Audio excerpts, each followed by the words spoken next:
If you want to get started in birth photography, this video is for you. My top 5 birth photography tips for newbies. I feel like I need to maybe smile more. Hey y'all, I'm Tavia Redburn, and I am here to teach you, birth photographers, how to grow your business. Today we're talking about my top tips for newbies so that you can photograph your first birth and not feel like a newbie. So I want to tell you guys a little story to start out. Recently I was taking a walk and I was thinking about how my birth photography journey started, just thinking about how insecure I felt every time I posted a birth photo or shared that I was a birth photographer. I wondered what people think. Like, I let a lot of my decisions be based off of what other people thought. Like, will they think this photo is inappropriate? Will I get people unliking and unfollowing me and removing themselves from my business because I'm a birth photographer? Will I get unlikes and unfollows? Do people think this is inappropriate? If even one person thought it was inappropriate, I really let it affect my business and my confidence. And then of course there's the thought of, am I charging enough? Am I charging too much? Are people going to hire me? Are people not going to hire me because of what I'm charging? That pricing question just haunted me. And all those thoughts and questions and doubts crept in and out of my mind. And I eventually learned to quiet them down because I figured out if I have a passion and a drive to be a birth photographer, I'm supposed to be a birth photographer. And the same is true for you. If you have a passion and a desire and a drive to do birth photography, I'm here to tell you that is not by accident. That is not something that everybody experiences. I have talked to a lot of photographers who have absolutely no desire to photograph birth whatsoever. So if you're a photographer and you want to photograph birth, there's a reason that you have that inside of you. And I just want to encourage you to fight through all the challenges and make it happen because you are meant to be a birth photographer. So I just wanted to give you guys a little bit of encouragement before we start talking about this, because I used to have all of those fears and doubts, and now I photographed well over 100 births. I've been photographing births since 2012. I actually have 3 employees at this point, and my studio continues to grow, and it's because I stifled that voice of doubt and kept pursuing my dreams, and you can absolutely do it too. So that's why I want to talk to you about my top 5 tips for birth photography newbies so that you can photograph a birth and not feel like a newbie. Number 1. Birth is unexpected, so prepare for everything. This sounds sort of self-explanatory, but as a new birth photographer, I want you to remember that nothing about birth is planned or expected. You might have a client you're expecting to go to 40 weeks and delivers at 37 weeks. Or you might think that the birth is going really fast, so you head out the door without grabbing any snacks or water, and you just rush out the door and you end up being there for 20 hours. So that's why if you're a new birth photographer, I highly recommend keeping a bag of snacks, all of your extra backup equipment, a change of clothes, all of those necessities ready to go on the off chance that you're called to a birth unexpectedly. So that's my first tip, is to prepare for anything and everything, because birth is unexpected. My second tip is to remember when you get there, you are walking into a birth. This is not a portrait session. This is not a wedding. You have no idea what you're about to walk into. So right before you open that door, I want you to remind yourself, you're walking into sacred space. You're walking into a birth. So here's what I do when I get to the birth. I slowly open the door, peek my head in. If somebody says hi to me, I'll say hi back. I don't bust in and enthusiastically say, hi, I'm Tavia. Oh, how are things going? I walk into the room. I feel out the vibe in the room. I don't speak unless spoken to, and I proceed with caution with that first few steps, because mom might be in the middle of a contraction when I walk in, or she might have an epidural and be, scrolling on social media and greet me. So when I open that door for the first time, I go in quiet and ready to feel the vibe in the room before I start talking. I also try to be a fly on the wall. So when I walk in, I usually start shooting with a longer lens, like my 85mm, so I can stand back away from mom and slowly start to photograph things as they're happening. I want to ease them in to me being there. I don't want to walk in, start flashing, shooting right away. I want to let them get comfortable with my presence. I want to get comfortable there. So I ease myself into the situation by being a fly on the wall, capturing emotion as it happens without being really close up in their space. Another huge part of this is understanding what kind of photos mom wants before you get to the birth. So this usually happens at the consultation. You need to know, does she want the more like graphic images of birth, crowning and placenta shots and all of that? Or does she not want that and she is very against it and she wants only emotion? She does not want you shooting below her waist. All of those things are important. Is her grandma coming in from out of state and is going to be there in the waiting room? You need to know that because it's important to get those shots. Do they have an older sibling that's going to be coming that you need to photograph? All of those things, knowing them ahead of time, will help you remain a fly on the wall, but you're not asking mom a bunch of questions. You already know these things and you're ready for them. So that is my second tip for newbies, is to remember that you're walking into a birth and how different it is than any other type of portrait session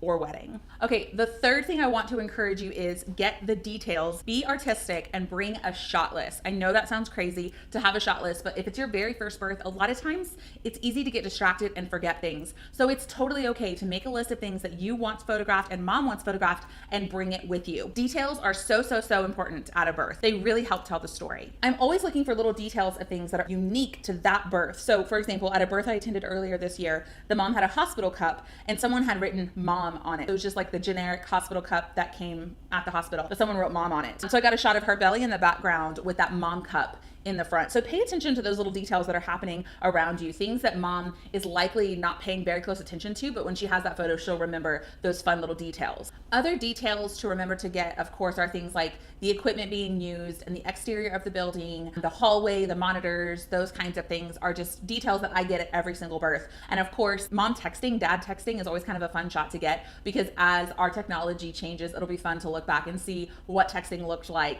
when their baby was born. After the baby's born, I'm always looking to get details of like little ears, feet, toes, hands holding baby. Every shot does not have to include mom's face or baby's face. Details really help tell the entire story. That's something that I wish I had known when I very first started. Another tip for getting details is to vary your angles. Say one shot is happening where mom's nursing baby for the first time. So think about different angles and ways that you can photograph that. Get up on a stool and shoot down. Shoot the whole room, a wide angle. Come in close and just get the baby's head. Do all those different kinds of angles of the same shot to make it look a little bit more artistic and creative. That's something I do every single time. My fourth tip is to be ready for the, what I call, I did it moment. That moment that we all know about birth photography when mom sees her baby for the first time. I call that the I did it moment. And there's some really good tips that I'm going to share with you on how to make sure you can get that every single time. Here's one thing to remember when it comes to the I did it moment. Sometimes it doesn't happen when you think it's going to happen. Sometimes the I did it moment doesn't happen when she first brings her baby to her chest for the first time. Sometimes it can happen 5 seconds later, 10 seconds later, a full minute, 2, 3, 5, 10 minutes later. So you have always got to be ready for that moment where she's just going to go, ugh, and capture that moment. Because that mom has been through a lot. So that first moment that she sees her baby, she might be thinking, is he okay? Is everything okay? And then when she hears that cry for the first time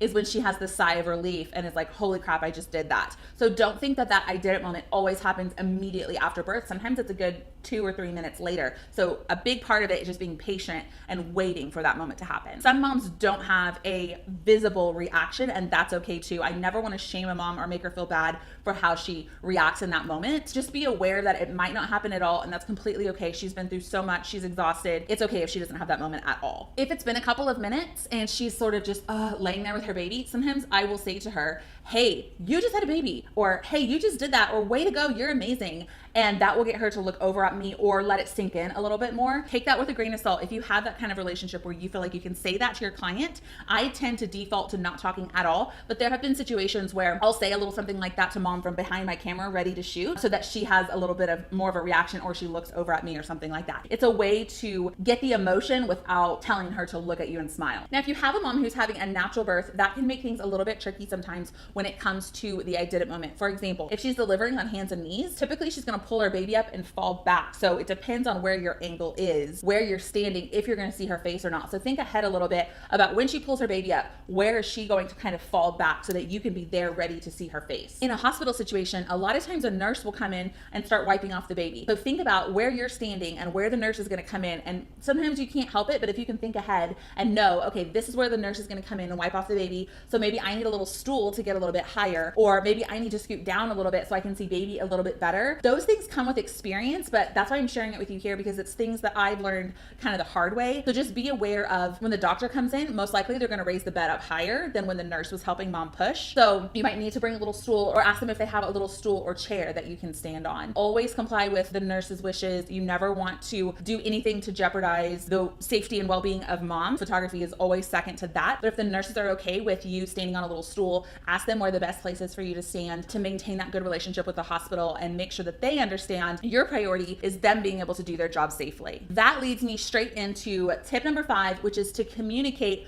with the birth team or the staff that's there. This is especially important to make sure you communicate with mom before her due date and make sure that her doctor is okay with a photographer being in the room. So I always make sure my clients ask their doctor or their provider if it's okay for a photographer to be there. They always say yes, but it's just a courtesy to them to let them know that you're going to be there. Once I get to the birth, if it's a team that I don't know, if it's a home birth or if it's a hospital birth and I don't know the nurse, I just really quickly introduce myself and let them know that we're on the same team. We're both trying to serve this mom well, and that I want to be of service to them and not in the way. I'll just say, hey, I'm Tavia. I'm here photographing this birth for mom's name. I am not interested in shooting when it's inappropriate. I don't want to be in the way at any time. Say a little something like that to introduce yourself to them so that they know that you guys are working together on a team to make sure mom has a great experience. Okay, here is a little bonus tip, because hear this question asked a lot, and somebody in our Facebook group asked it. How do you photograph births without getting a bunch of noise in your images? This is a big concern for me because I shoot with a Canon Rebel, which does not handle ISO noise very well. I feel like I need to get a more expensive camera ASAP because it's going to make my images so much better. So I have two things to tell you about that, and neither of which involves buying a new camera. I shot with a Canon Rebel for years at the beginning of my business and didn't upgrade until probably 3 or 4 years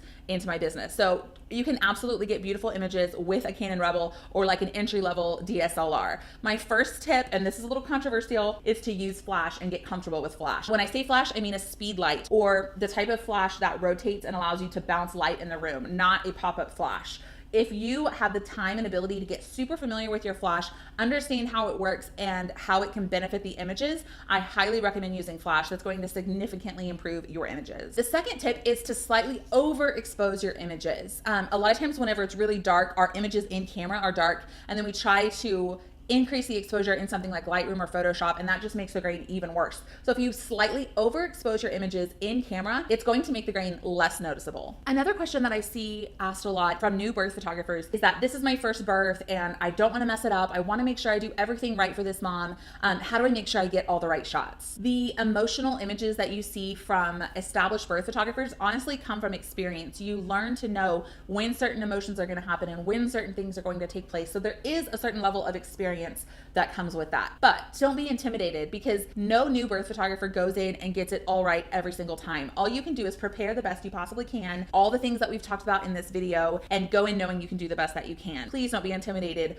and compare yourself to established birth photographers who have photographed hundreds and hundreds of births. Just do the very best you can with everything that you have and plan on improving slightly every single time, and you'll get where you want to be before you know it. Someone else in my Facebook group asked me this. I keep missing the I did it moment at the hospital because the nurses are stepping in my way and covering the baby with blankets. Any way to avoid this? We covered this a little bit earlier, but I want to just reinforce that a way to avoid that is getting a small stool from someplace like Ross or Marshall's to have during the birth that you can stand on. If you're a little bit higher than the nurses, it's going to be easier to see the baby. Another thing is I almost always try to stand opposite of dad. So if dad's standing on the left side of the bed, I'm going to stand on the right side of the bed to make sure to get both of their reactions. So when the nurse is standing there, I'll say, is it okay if I stand right here so that I can be opposite of dad and see both of their faces? And when I explain it to them like that, usually they're okay with me sort of being on their side of the bed. As far as the baby being wiped off by the nurse, there's not a lot you can do about that. But in that moment, I typically try to focus more on mom's face and reaction and dad because you can't really see baby very well. And they usually wipe them off pretty quickly. So in that moment, I'll just quickly shoot over to mom or dad. Another question I got was,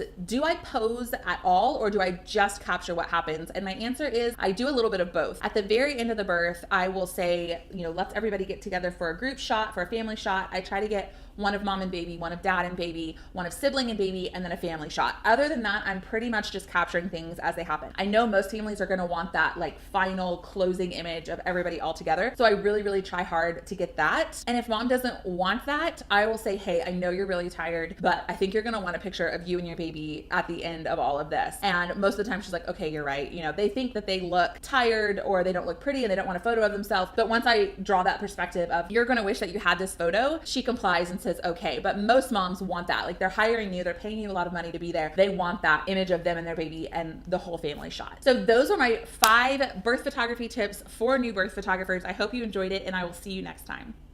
Hey, don't forget to subscribe to my channel to get lots of more free videos like this. And I want you to comment below and tell me how many births you photographed and what your biggest challenge is when it comes to birth photography. I'm gonna reply to every single comment, so I wanna hear from you below.